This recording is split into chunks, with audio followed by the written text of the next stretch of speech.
Hello, hello, hello. Welcome back to Medicare Minute with Brian. We're going to talk about what does Medicare cost in 2026. Each year, it could adjust accordingly, according to depending on a lot of different things, what Medicare wants to do, and all that.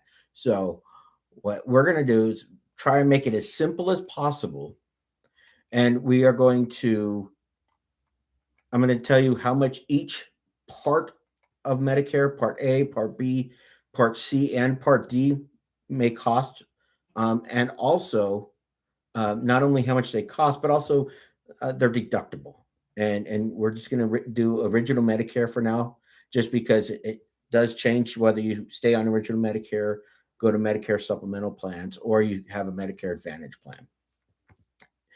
No matter which way you go, everything is based off of original Medicare. So Part A, Part A normally is paid for by the person uh, working and paying taxes over a 10-year time frame, or 40 quarters is what they're really looking at.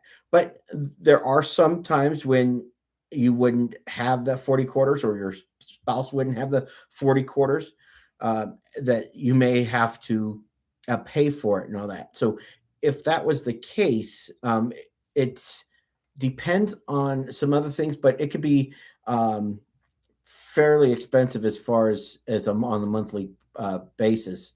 So in 2026, we're looking at um, 530 something dollars. So that's on top of your Part B, because each one is different. So your Part B is um, so you remember, your Part A is your hospital, your Part B is your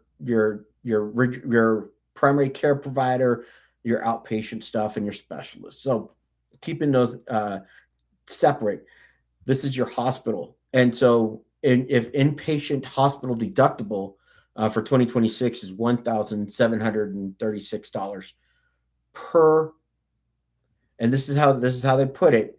This is per um, uh, this is per period. So ultimately, it's not just a one time and done with it. It depends on how long you were out of the hospital, whether that period has reset or not. So that is one of the big things for the Part A. Part B, Part B deductible, Part B premium is $202.90 in 2026. That normally fluctuates a lot depending on uh, how Medicare is trying to move and all that stuff. So we have that. And then we have uh, your Part C. Oh, excuse me. And then you have your deductible, 240 is your Part B deductible.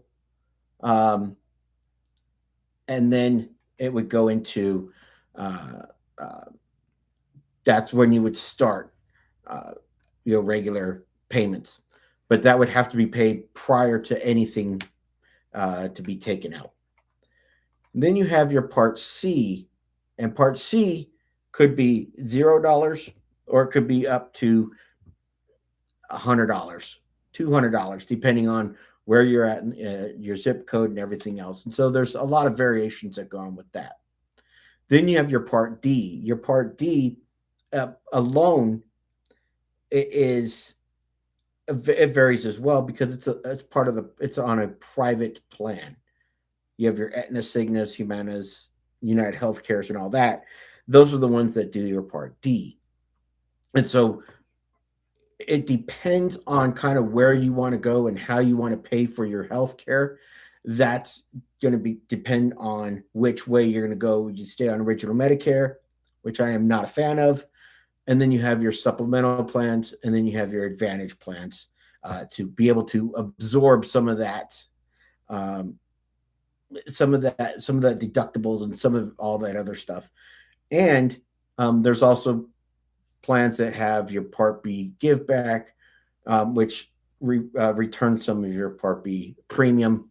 It just all really depends on the plan, which depends on your location, zip code, and your county.